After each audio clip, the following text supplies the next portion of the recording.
kulanti wacan oo wanaagsan dhageystayaal kuna soo dhawaada qaybta 476 ee barnaamijka tubta nabaddu idiin soo gudbiyo howlgalka qaramada midoobay ee kaalmeynta kala guurka ah ee Soomaaliya UNTMIS. waad ku mahadsantihiin inaad nagu soo biirteen maantana waxaan ka hadlaynaa tiir muhiim u ah mustaqbalka Soomaaliya waa waxbarashada. waxbarashadu waa xuquuq aadane, waa hanti dadweyne, waana mas'uuliyad la wadaago. dhab ahaantii waa asaaska horumarka waara. taasi oo jirta haddana xaqani waa mid inta badan aan la gaari karin sababo la xiriira xasilooni la'aanta duruufaha dhaqaale ee liita iyo barakaca dalka ka taagan sida lagu sheegay warbixin uu soo saaray sanadkii 2023 xafiiska istaatistikada qaranka Soomaaliya. afartii caruur ah ee Soomaaliyeed ee gaaray da'da waxbarashada mid kaliya ayaa iskuulka aada. taasi ma ahan dib u dhac ku yimid oo keliya ardayda, balse waa caqabad haysata qaranka oo dhan. maalgelinta waxbarashada waxay ka dhigan tahay maalgelinta mustaqbalka dalka, caafimaadka, nolosha iyo xasiloonida muddada foga. iyadoo Soomaalida inteeda badan ay ka yar tahay da'da 35 sano, dhallinyaradu waxay tiirdhexaad u yihiin wadahadalkani. taasina waa sababtay muhiimka u tahay inaan dib uga fikirno nidaamka waxbarashada. ka qaybgalka loo dhan yahay ee waxbarashadu waxuu ka dhigan yahay in la helo nidaamyo wada shaqeyneed oo waxbarasho. ardaydu waa inay noqdaan bahwadaag firfircoon oo gacan ka geysata qaabeynta waxay baranayaan iyo siday u baranayaan, taasoo ka dhigaysa waxbarashada mid xiise leh oo baahidooda ka jawaabaysa. aad iyo aad ardaydu waa kuwa la kulma caqabadaha ugu horeeya sida fasalada ciriiriga ah, agabka waxbarashada ee liita iyo tiknoolajiyadda hooseysa, laakiin waxay sidoo kale soo kordhiyaan hal abuur iyo aragtiyo kala duwan. ka qaybgalka ardayda ee waxbarashadu wuxuu muhiim u yahay xiriirinta waxbarashada iyo xirfadaha dhabta ah ee adduunka, hal abuurka ganacsiga iyo dhismaha nabadda.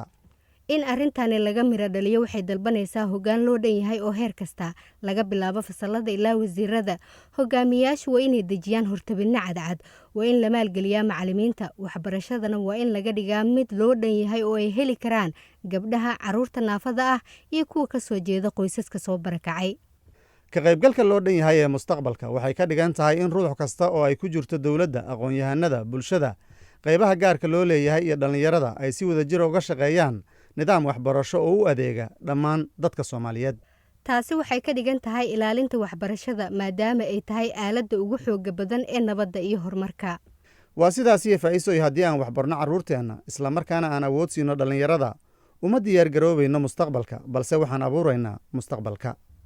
haddaba dhegeystayaal, si aan mowduucan wax badan ugu ogaano waxaa maanta barnaamijka marti noogu ah Nuure Mustaf Guudow, wasiiru dowlaha wasaaradda waxbarashada, hidaha iyo tacliinta sare ee Soomaaliya, iyo Maxamuud Maxamed Jaamac oo ah agaasimaha Iftiin Education and Development ee xafiiska Galmudug. wasiir Nuura, haddii aan adiga kugu bilaabo, maxay yihiin tallaabooyinka aad qaadaysaan dowlad ahaan si loo xaqiijiyo in dhammaan ardayda Soomaaliyeed ha ahaadaan kuwa naafada ah, kuwa reer guuraaga ah iyo kuwa ku nool deegaanada reer miyiga ah inay helaan waxbarasho tayo leh oo ka jawaabaysa baahida ardayda isla markaasna taageeraysa horumarka waara ee dalka?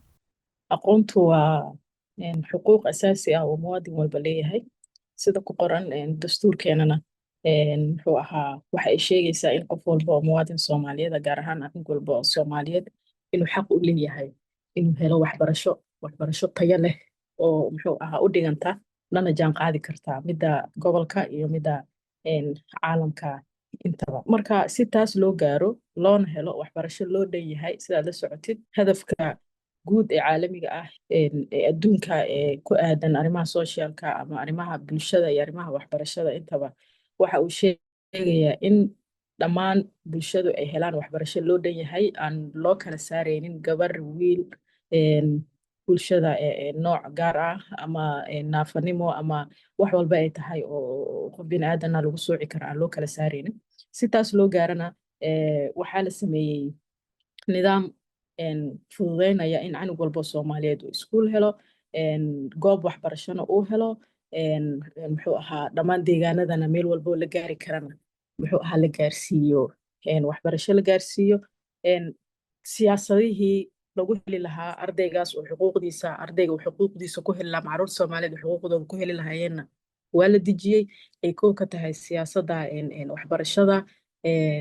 sharciga waxbarashada. waxa uu mar labaad galay in dib u eegis lagu sameeyo oo kadibna la geyn doono haddii Ilaahay yiraahdo ee sharci dejinta la geyn doono. sidoo kale waxaa la sameeyey in sare loo qaado fursadaha ay caruurta Soomaaliyeed u heli karaan waxbarasho ay u heli karaan gaar ahaan caruurta ku nool goobaha ka fogfog magaalada caruurta barakacayaasha ah ee magaalooyinka geesahooda kusoo barakacay caruurta baahiyaha gaarka ah qabo intaba waxa ugu weyn ee la qaaday horta waxay ahayd in la dejiyay siyaasadihii u fududeyn lahaa in caruurtaasi xuquuqdooda helaan dalkeenna soomaaliya sida dalalka kale ee adduunka waxaa mustaqbalka dhallinyarada qaabeeya waxbarashada ay helaan haddaba sidee ayay wasaaraddu ula shaqaynaysaa ardayda iyagoo aan ahayn arday oo keliya balse ah bahwadaag firfircoon oo qayb ka qaadanaya waxbarashada gaar ahaan waxa la baranayo sida loo baranayo iyo sida loo diyaarinayo xirfadaha mustaqbalka sidaa la socotid horta in arday uu helo waxbarasho fursad u siinaysaa inuu isaga laftirkiisa uu qayb ka noqdo inuu qaabeeyo waxbarashadaas uu helayo meesha ay ka bilaabanayso waa dejinta manhajka waxbarashada waxaa la socotaa Soomaaliya inay burbur xoogan soo martay waxbarashadii ay gacanta dowladda ka baxday ay badbaadiyeen bahda waxbarashada iskood isku xilqaantay ee bulshada ka mid ahaa ay gacanta ku soo hayeen muddo ku dhow 25 sano taas waxay sababtay horta in wadankii laga waayo manhaj Soomaaliyeed soo saaraya canug Soomaaliyeed oo maskaxdiisa iyo muxuu ahaa qofnimaba u diyaarsan in dalka uu wax ku daro nasiib wanaag muddo hadda laga joogo 5 sano laga joogo waxaa aad loogu guuleystay in la hormariyo manhajkii qaranka oo dhammaan iskuulada dalkana lagu dhigto waxaa muxuu ahaa ka qayb qaatay khubaro takhasuskooda iyo aqoontooda iyo dheeragarad u ah arrimaha dejinta manaahijta marka taas waxa ay ahayd levelkaas waxa ay soo martay in horta dalka uu helo manhaj soo saaraya canug Soomaaliyeed insha Allah hadda waxaan ka shaqeynaynaa haddii Ilaahay yiraahdo oo sanadka 2026 qorshahan uu yahay in dib u eegis lagu sameeyo manhajka ay qayb ka noqdaan ardayda ay qayb ka noqdaan dhalinyarada Soomaaliyeed taas oo manhajkan ka leeyahay tan kale ah in muxuu ahaa mustaqbalka sidee loo horumarin karaa xirfadaha caruurta Soomaaliyeed gaar ahaan dhalinyarada sidee loo horumarin karaa taas xaqiiqdii waxa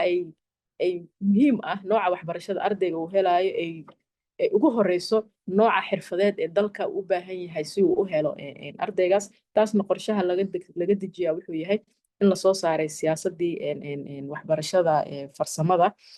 dibna loo howlgeliyey oo lagu guuleystay in dib loo howlgeliyo dhammaan dugsiyadii farsamada dalka ugu dambeyn maxay tahay kaalinta hogaamiyeyaasha kala duwan ha ahaadeen iskuulka maamulada iyo dowladda ay ka qaadan karaan dhismaha nidaam waxbarasho oo loo dhan yahay oo adeegsada tiknoolajiyadda una diyaariya ardayda Soomaaliyeed caqabadaha mustaqbalka waxyaabaha xoogga la saaray si nidaamka waxbarashada aad wax looga bedelo waxaa kow ka ahaa in la qeexay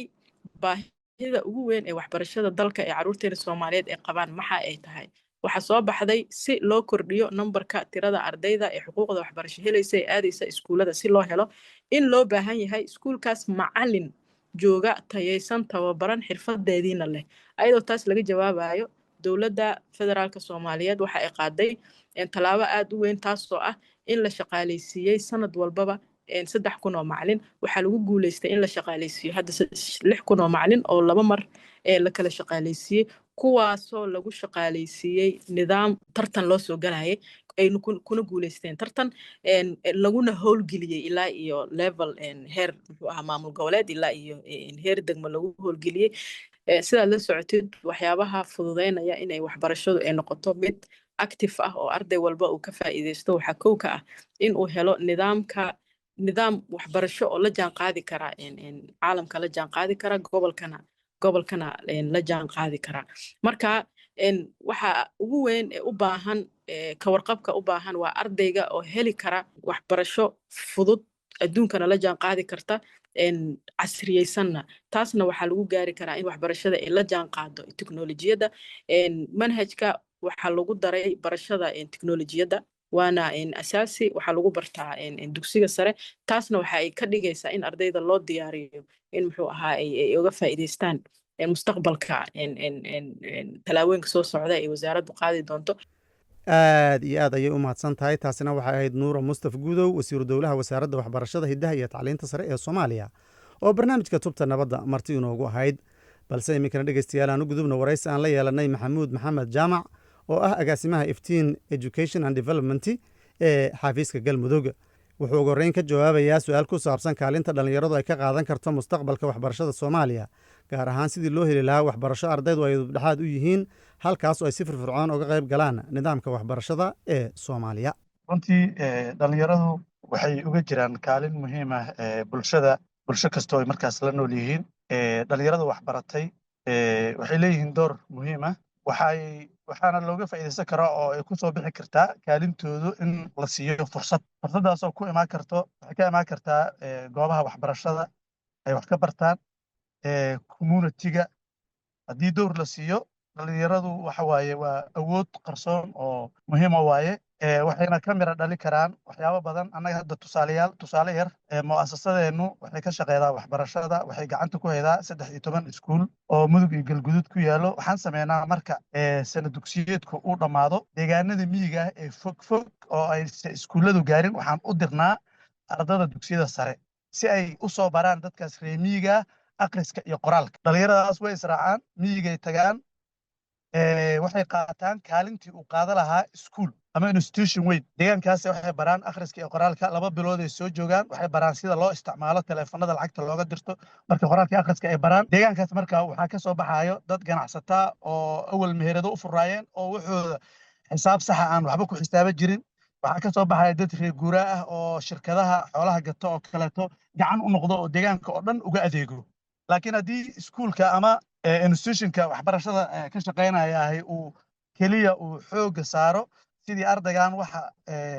macalinka ku jiro oo nuxurkaa keliya loogu gudbi lahaa oo aan ayaga awooddii ku jirtay iyo aragtidii ku jirtay aan lasoo qaadin meeshaas gaab ay dhacayso. dhallinyaradana waxay leeyihiin marka fursad la siiyo waxaa soo baxaya dad mas-uuliyiin oo aragti leh oo kaalin qaadan karo. waa in la helo siyaasad waxbarasho. siyaasadda waxbarashada waa in macnaha lagu soo daro doorka dhallinyarada. sidee ayaa hal abuurka iyo barnaamijyada dhallinyarada gacan uga geysan karaan qaabeynta nidaam waxbarasho oo loo dhan yahay oo ka hirgala soomaaliya? mana la wadaagi kartaa tusaalayaal muujinaya tallaabooyinka ay dhallinyaradu hirgelisay oo gacan ka geystay nashqadeynta barnaamij waxbarasho oo teknolojiyaddu taageerayso? hadda organizationkan Iftiin Education and Development waxaa aas-aasay dhallinyaro deegaankan ka soo jeedo mudug iyo galguduud qurbaha tegey waxbarashadii asaasiga ahaa iyo midii high educationka ahaa ayagoo ku jiro ayaga waxay iska weydiiyeen maadaama ayagu ay joogaan waddan horumarsan oo waxbarashadooda iyo caafimaadkooda dowladda ay u taagan tahay dadkii ay ka yimaadeen oo aan dowlad haysan burbur ku jiro. marka waxay iska weydiiyeen maxaan bulshadaas oo waxbarasho la'aanta caafimaad la'aanta colaadaha ku jiro maxaan anaga u qaban karnaa maadaama ayaga dad aysan isku diin ahayn oo isku deegaan ahayn ay siiyeen kafaalo waxbarasho caafimaad wax kasta ay siiyeen. tashigaas waxaa ka soo baxay in la yidhaahdo war annagu maanta waxaan wax ka qaban karno oo waaraayo oo bulshada wax ka bedelayo waxaan u aragnay waxbarashada. waxaa focuska la saaray in waxbarasho la geeyo deegaankii ay ka soo jeedeen. waxay sameeyeen marka si shaqadan ayada ah loo qabto waxay ka aruuriyeen dadkii deegaankaas ka soo jeeday ayay qaaraan ka aruuriyeen ayagoo ayaga iska bilaabayo. dharka hudheeda oo dadka isticmaalo magaalooyinka ay joogaan London iyo magaalooyinka la midka ah ayaa waxaa inta la dhaqo waxaa loo soo iib geynayaa Africa. markaasaa waxaa lagu looga bixinayaa mushaarkii macallimiinta lagu bixinayaa. runta marka bulsho kasta waxaa ku jiro dhalinyaro door fiican qaadan karto laakiin tiknolojiyadu way shaqeydaa. iskuulaadka deegaanada internet kale oo isgaarsiinta leh dhammaan way ka shaqeydaa oo manhajka wax lagu baranayo ma ahan manhaj ka maarmo tiknolojiya ka maarmo maaha. maadadooyinkan ICT-da ama technology-ga iskuulka wuxuu ka soo bilaabanaa fasalka 4 uu ka soo bilaabanaa.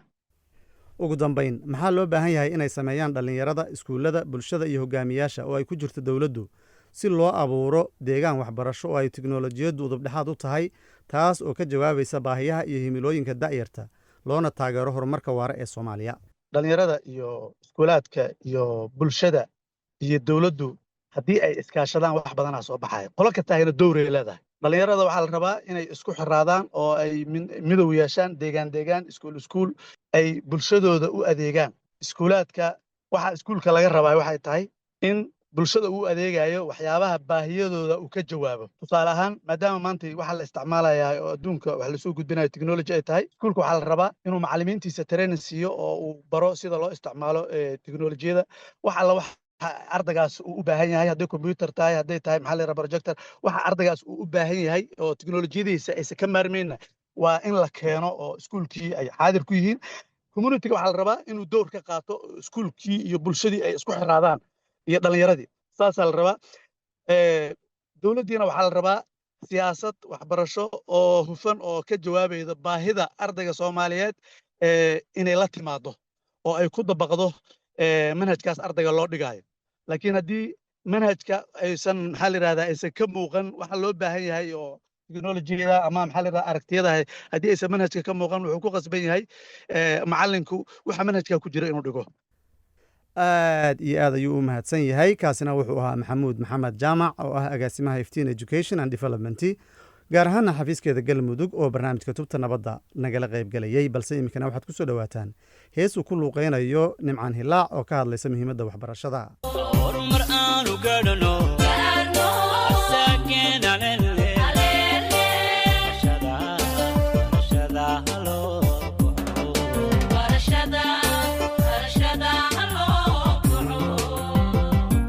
harowsiga gumaysiga gajadiyo haradkiyo cudurrada nahaystiyo heywaan basaasne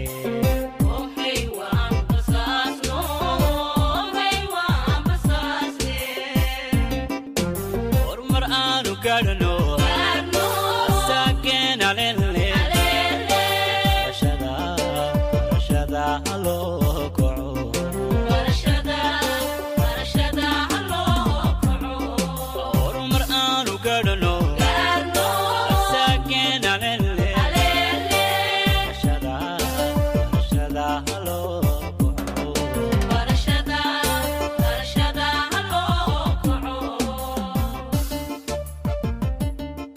waa hagaag dhegaystayaal aan intaas uga gudubna heestaasi ka hadlaysay muhiimadda waxbarashada waxaa ku luuqeynayay fanaanka nimcaan hilaac waxayna ugu dambeysay barnaamijkeenii tubta nabadda oo toddobaadkan halkan ay idinkala socodsiinayeen cabdicasiis maxamed diiriye iyo anigoo ah faa'ise cabdi warsame